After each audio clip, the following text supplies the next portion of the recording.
Guys, I'm so glad to be here with y'all today. You have no idea. This has been such an answer to prayer for me. Running into, meeting Jess and jumping into her world. And she asked me to tell my story. And so my message today is one of hope. I'm going to start at the beginning to kind of let you know, because I think that there are three components to weight loss. One is a healthy body, getting your body healthy. One is getting your mind healthy. That's 99.9% of it. Because a lot of people, me included, which I'm going to talk about, had an unhealthy mind. They didn't have a good mindset. So how can you lose weight when you have all these things going on in your head, all this negative stuff, and the enemy coming in and feeding you lies all the time? You can't be your best self if that's constantly going on. And speaking of that, as women of faith, if you're not in the right relationship with the Lord, then you can't get to that positive place, because only the Lord can bring you out of that. That's the message that I have most for you today. But there's so many parts to it. I'm so excited about the things that Jess and I are going to be able to do together to get that message out of there, because I've got things already ready for her. She doesn't even know it. Because she is such a positive force, such a powerful force in the community. And I just want to tap into her positivity and create something wonderful for the women and the people of this community, and wherever that takes us. I really don't know. I'm stepping out on faith. I stepped out on faith on Thursday and started a page on Facebook. Oh, what's it called? It's called Hunger No More, and it's KNOW. So Scarlett, she's my wingman. She's my COO. Yeah, over there. She's been with me every step of the way through this process, and it's just been wonderful. And we've had so many people come into our little community of about 14 women or so that some are like 5 or 6 of them are in Douglasville, which is Scarlett's family and friends where she's from. And some of them are all over the place. But since I launched that page on Thursday, I've been inundated with messages from people from home. I'm from Mississippi. From people from home going, I've been struggling. Can you please help me? And I mean, so yeah, and I feel like that there's definitely a place I'm going to be able to go there and do some things back home for my friends and family and people there that didn't know I was doing all this, because I'll explain that in a minute. So I'm going to start with where I was, starting at the very beginning. And you can tell me if you recognize any part of this person in yourself. You may not. You may say, no, it's not me, but you may see something. When I was a little girl, when I was 4, I remember it vividly, my father was abusive. He beat me. I mean, not spankings. I was beaten. To the point I couldn't stand. To the point I had bruises all over my arms. A scar I bear today, where I got knocked into a pot of boiling water, where he slapped me. At 8 years old, my parents got a divorce.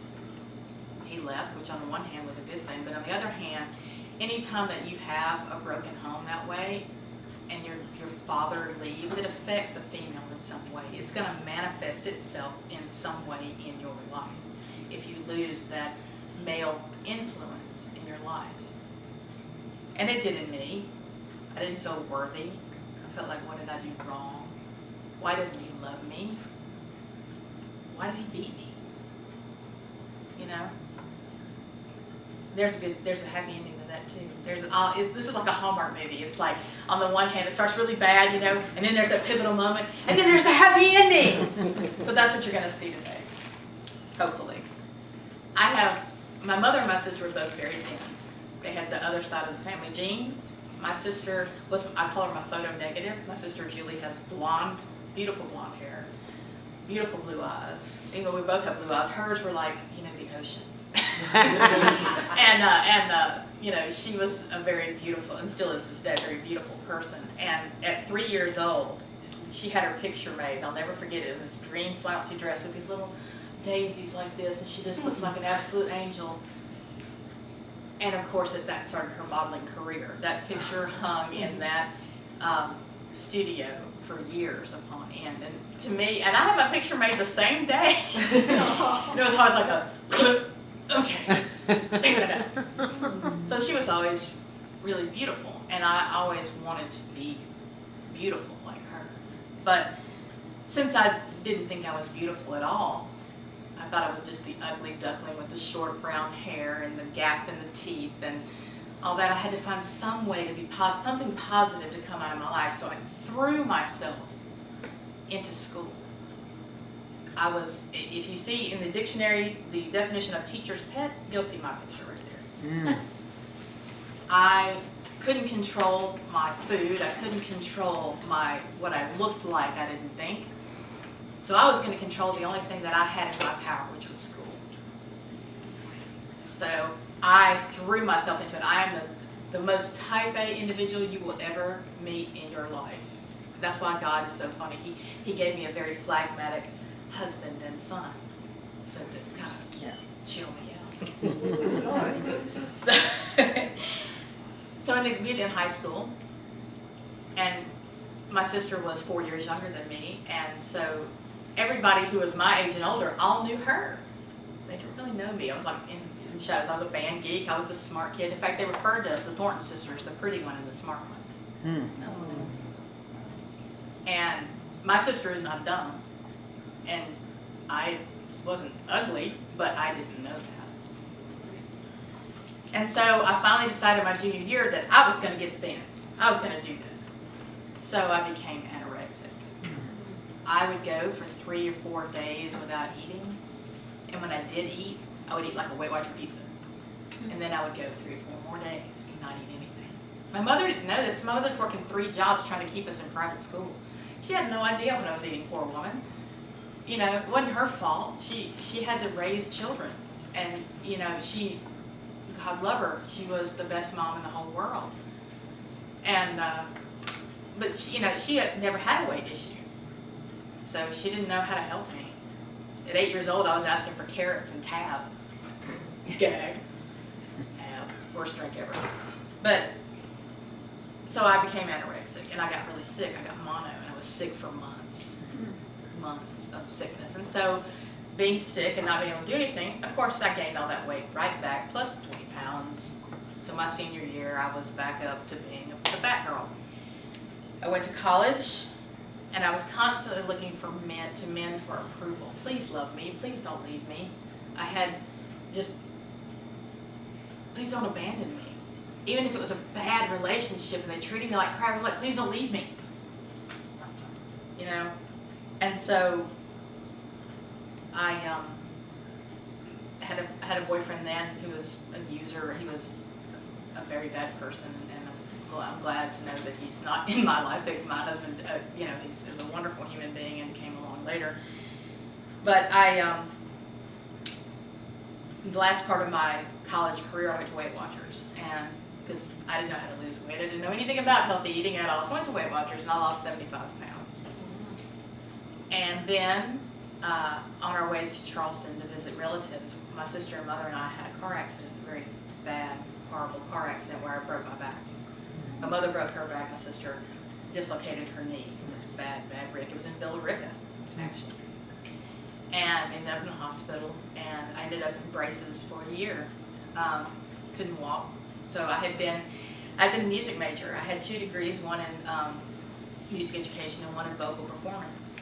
So I graduated college. This is the kind of extreme educated person I tried to be. I graduated with 300 undergraduate hours. I got 387 with 2 degrees. I wanted to be an opera singer. That was my goal. I didn't really, band directing, I was kind of falling back on that. I wanted to be an opera singer. I loved to sing. And so I was singing with the Mississippi Opera Chorus for a couple years. And I was getting ready to, what I thought was going to happen was I was going to get a part in Pirates Penzance with the Mississippi Opera. That didn't turn out because I broke my back, couldn't stand. Couldn't be a band director anymore because I couldn't stand. So I had to quit all that. My mother was a graphic designer by trade, and so I went to work in the family business. Learned graphic design from the ground up. But I was still unhappy. I was still eating. All this time, I just kept gaining weight and gaining weight and gaining weight. Then I'd try to go on a diet. I'd lose 20 pounds. I'd gain 30. I'd lose 20 pounds. I'd gain 40. It just kept going up and steamrolling and steamrolling and steamrolling because I had the self-worth of an ant. Mm. I didn't think I was worthy of anything. I said, nobody's going to want to marry me because I'm fat. Nobody will ever love me because I'm fat. I couldn't get away from it. I always thought about food. I always thought about my weight. It never left me alone, ever. And so I ate my pain. I was an emotional eater. I was a boredom eater, but emotional. I ate because I was getting no other pleasure in my life, and I felt like that gave me what I wanted, and it wasn't going to talk back to me. It was going to tell me I was worthless. But it wasn't fulfilling either. I had been saved at 9, but I had walked away from the Lord in college. I really wasn't there. I had a job in a Presbyterian church singing. And the thing about it was, I can't tell you one sermon in that church because I was there for me. I was there to look at me and my wonderful voice and how great I can sing. It was not about God at all. I knew better, but I just walked away. Luckily, God gave me a very godly and wonderful man to marry. And we had a child. And I got into graphic design, then I told you that I got into marketing, and through that, and it was very stressful. 40 to 60 hour weeks. I had a new baby. I had a baby with issues, a baby that wasn't just your average kid, a kid with epilepsy and ADHD, and he's on the spectrum, and the school didn't understand. In fact, I even had a ringtone, Travis Tritt's Trouble for his teacher, because when she called, it was never good. I had to kind of make it fun.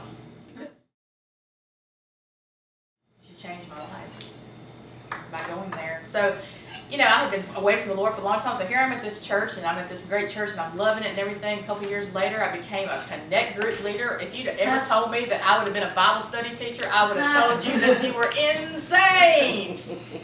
Because that wasn't me. Oh my gosh, the person I am today, talking so freely about Jesus, that was not me. That was not me. And so,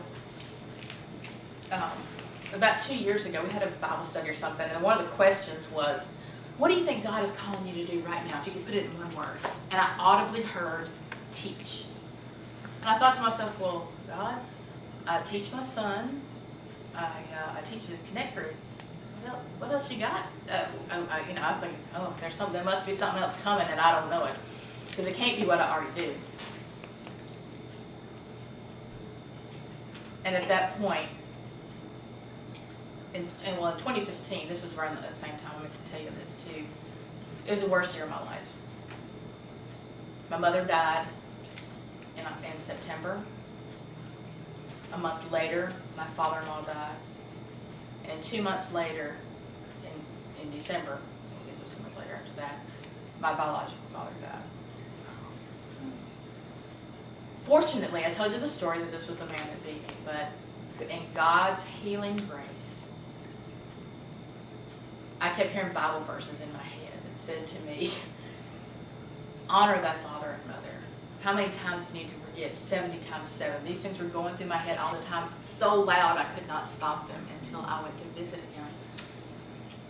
And I took him a Bible, and I had painstakingly marked and color-coded, because I'm all about office supplies and I don't know if y'all like that, but I kind of got into this. And so because he was dying, I had done things about suffering, about healing, about grace, about prayer, about repentance.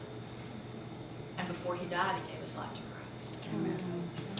And we were reconciled. God can do anything. Yes, he can. So that's the happy part of that story. So I had ballooned up to 260 pounds. I was the biggest I had ever been.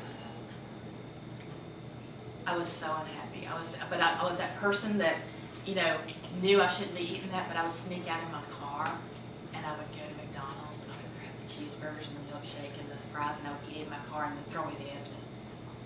Or I'd go, get a chocolate bar or a bag of caramel, which is my personal favorite, and I would eat the whole bag in my car. I would hide what I was eating, all the bad things. I would eat good in front of everybody, but I would go and hide in my shame and eat all these things, eat my emotions that were going through my time. But then it came the pivotal moment, which is I'm so excited to share with you. The pivotal moment was I went to my knee doctor, because every time I climb a stair or push away from a desk, it feels like somebody stuck an ice pick through my knee. And I knew this is a problem. I have psoriatic arthritis. I've had it for 10 years. But this was different. And so I got an MRI. I went to 3 different orthopedics, and 2 of them told me they could nothing they could do for me. And the third one finally looked at it and said, "Oh, you're bone on bone. This is really bad." I'm like, "No, really?" He said, "We can do a kneecap replacement. We don't have to do a full one, because the beauty of it is my knee is actually, except for the kneecap, is in great shape. It's just the kneecap." So he told me that he would do it. He said, "I'll do it, but you have to lose 20 pounds. You won't be successful right now. I can't do it at your weight." So being the overachiever that I am, I just kept on trucking. Now we're at 77 pounds, which is awesome. But he came back and he was like, "I can't believe that you actually did it." He said, so few of my patients ever do what I tell them." He said, "You've done it in spades." At about the same time that I went to the knee doctor, I went for my physical and found out that I was pre-diabetic. I had an A1C of 6.4, and I knew that I did not want to be diabetic. So I had those 2 things going on, and then here's this God moment. I'm flipping through my Instagram, just looking at everything. Get this, they had the ads in there, and one of them was for Audible, and on it was the obesity code, how insulin, affects weight loss. And I'm like, oh, insulin, bing, bing, bing, pre-diabetes. So I downloaded that puppy and I devoured it. And I said, this is me, this is me, this is what's going to help me. This is so me. This is my body. And I was like, and so I just started devouring everything that was keto related, intermittent fasting, all that stuff I got in there. But there was one piece missing. I was terrified. I was a fear of failure again. I didn't tell anybody I was doing any of this. Nobody. I was just doing it, keeping it under the radar, because I didn't want anybody to say how I failed. So I got on my knees in my closet. My war room, so to speak. It's a dirty war room, but it is one. I got down on my face. I'm not talking about just on my knees. I was on my face before God. And I said, "Lord, your strength is made perfect in my weakness. Here is my weakness. I can't do this alone. I can't do this without you." And from then on, I didn't struggle anymore. I didn't struggle. I asked for freedom from cravings. He gave it. He granted it. I have not craved sugar, not one day. Not carbs. My house is filled with carbs. That's my husband and son are definitely not keto. And I don't touch it. Don't have to. God has released me from it. Amen. So there's a couple other things I wanted to share with you about where I am now.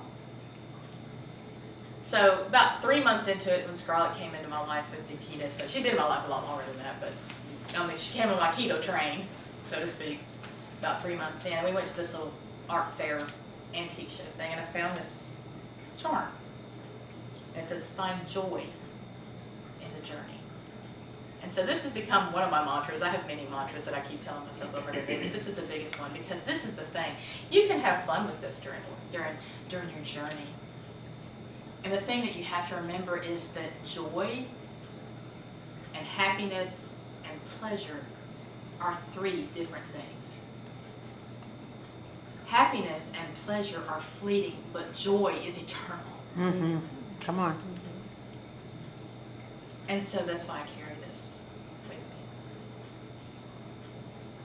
a couple of other scriptures that God gave to me that are very important to me that I wanted to share with you. One of them is 1 Corinthians 6:19. It's about that your body is a temple and it is bought, paid for with a price. So if you are a Christian, God has paid the price for your body. Don't you want to honor Him in that? And that's what I said to myself. I want to honor you, God, with my temple, but you got to help me build it one brick at a time. I want it to be a great temple. I want it to be the best temple because, I'm very perfectionistic and type A. We've already discussed that. So I'm praying for my temple to be built with God because I want the Holy Spirit to have a great temple. And the other one is so important to me. It's in Matthew, and it's a story about Peter walking on the water with Jesus. And when he took his eyes off of Jesus, he sank. I don't want you to sink. Don't take your eyes off of Jesus. He is the only way that you are going to be successful in the long run. Because you can't do this journey alone. That's why you have each other. That's why you have this community. Because you don't have to do it alone. You don't need to do it alone. You don't want to do it alone. Bring in that support group around you so that all those negative things that come in your head will leave you because you have positivity around you all the time. You want to be positive. You want to have positive people around you who are not going to tear you down. They're not going to poo-poo your journey. You want people to lift you up and encourage. So I do keto. And I do keto on that white line. It's just this. I started out at my macros being 30, 60, 10. I've now got that down to 70, 25, 5. I eat at a calorie deficit. The thing, and I can get very scientific, and I try not to do that here. Is Jess will tell you, because I've been spouting that stuff at her, and she's like, bleh! What is all that? And it's real simple. If it's green and it comes out of the ground, or if it's a body part that once belonged to somebody who had a mother, then you're good to go. Two things you gotta remember. It's that it can be that simple. Should be that simple. Green that comes out of the ground, something that once had a mother. Doesn't have to be any harder than that. So I do intermittent fasting. Right now I've been doing 16-8 for the most part, which is 16 hours fasting, 8 hours on. Most of y'all know that. I have started my second day of 24-hour fast, trying to get over a hump a little bit, which I'll talk about in a minute. I do have some struggles right now. I've been bouncing around the same 3 pounds for about 4 weeks. But, this is something else I want to tell you. You don't have to, don't come from being a slave to food to being a slave to a scale. You don't want to pick one slavery over another.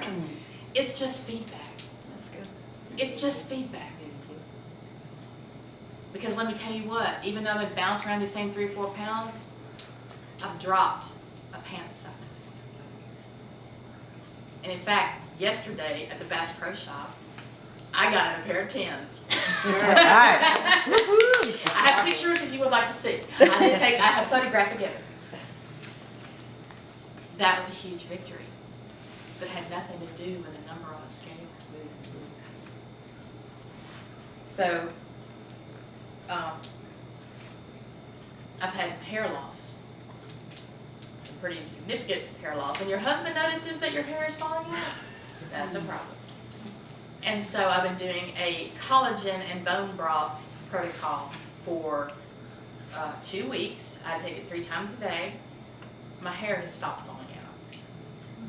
It can be worked around. Don't stop because you're struggling. And one thing I can tell you, just because you're struggling doesn't mean that you're failing. Failing is when you quit.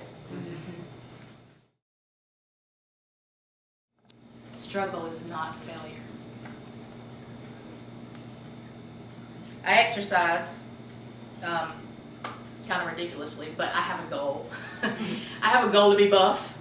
For example, I I have never had this Definition. in my life, ever.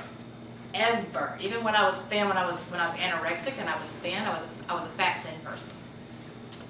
I didn't have any muscles.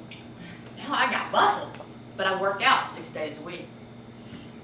Okay, I get up at 4:30 every morning. I get to the gym by 5, and I was working body like strength training and working body parts, different ones a day. Now I'm doing circuit training, which makes a huge difference in your calories. So I'm sure Jess can tell you. Man, circuit training is the bomb. So I've been doing that for a week, and I'm like, oh, wow, see the difference in the calories. So I'm moving it around. The thing I want to be able to tell you about that is, I told you about my psoriatic arthritis, and I'm bone on bone. I'm a bone on bone on my foot too. I understand pain. I live with it every single day. Every single day. I still get my butt up to go to the gym. Every day. Here's my mantra for that. Modify, modify, modify. You can move your body in some way. It doesn't have to be like the Miss Muscle and Fitness thing. You don't have to kill it for 45 minutes on a cardio machine. Modify. Take can't out of your vocabulary and say, I can do this. This may not work, but I can do this. Come on. I can do this, and I can That's right. do this. That's right. Positive mindset. Change how you think. Take can't out of your vocabulary. You can do something.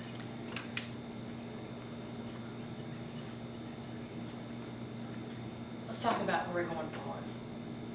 This has all happened really, really fast, and that just tells me that it's from the Lord, because I'm kind of wigging out about it all. At the same time, I'm stepping out blindly on faith. Of course, then there's Scarlett going, you need to do that, and you need to do that, and you need to do that. And I'm like, you're right, Scarlett, I do. How are we going to do that? God. I cannot do it in my own power, and I'm not going to even try. So my birthday last month, I have this thing on my phone, virtual visual verse of the day. On my birthday, I get this. Then I heard a voice from the Lord saying, whom shall I send? Who will go for us? Then I said, here I am. Send me. I knew at that point what I was called to teach. I knew. You know, Jess and I have been talking a lot. We're going to do some really cool podcasts about where my strength is, which is being able to take really complex parts of the keto world, what doctors say, all these complex science things, and break them down so that you can understand them. Because as Jess says so many times about the grassroots are what's going to change this, somebody has to equip and educate the grassroots so that you can take it to your doctor, so that you can take it to the masses. We have this thing going on in our church right now. It's been a 5-week series called Hearing Matters. That's what I want to do. That's my heart. I want to make you heroes. I want to give you the tools to be successful, to be able to make all of your dreams come true, all your weight loss goals, and be able to take this to other people and share it. Right. So that they can be free of food addiction. They can be free from food, where food can be quiet. She comes up with the best saying. And stick with me. So I'm one of these geeks. I mean, I'm constantly listening to keto podcasts, I'm listening to doctor things. I'm reading books. I dig into it from the scientific parts of it because I want to know why it works. Because I want to be able to, because I found out a long time ago with all my ailments and my son's ailments, that if you talk to a doctor in their speak, you get a lot further. So what I want to do is equip you to be able to talk to your doctor on their speak, but know why you're saying what you're saying. To know what blood tests you need and which ones to ask for and why. And then what your blood test means. What is an ALT? What is an LDL? What is that? What is all that stuff? And why does it matter? Why does it maybe not matter? But it's bigger than that. It's bigger than just that. Like I said, there's 3 parts. There's healthy body, there's healthy mind, there's healthy spirit. You have to have all 3. Because weight loss is just one part of it. I want you to be healthy. I want to help you be healthy in all 3 ways. However I can do that. Because God has called me to teach people how to be healthy in all those 3 ways.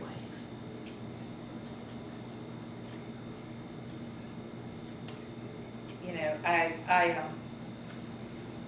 the other thing that I'm doing that God has called me to do is to write a devotional about food addiction, strongholds, with verses that He's been giving me all this time that come popping into my head, or they'll come to me at some point and I'll write them down, and I have all these verses, and now there's going to be stories that go with them.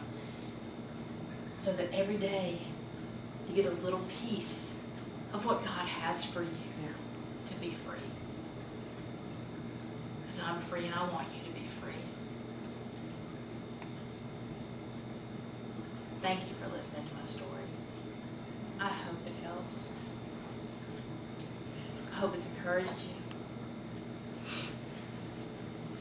If you need individual prayer, I would love to pray with you. I'm going to pray over you now. That's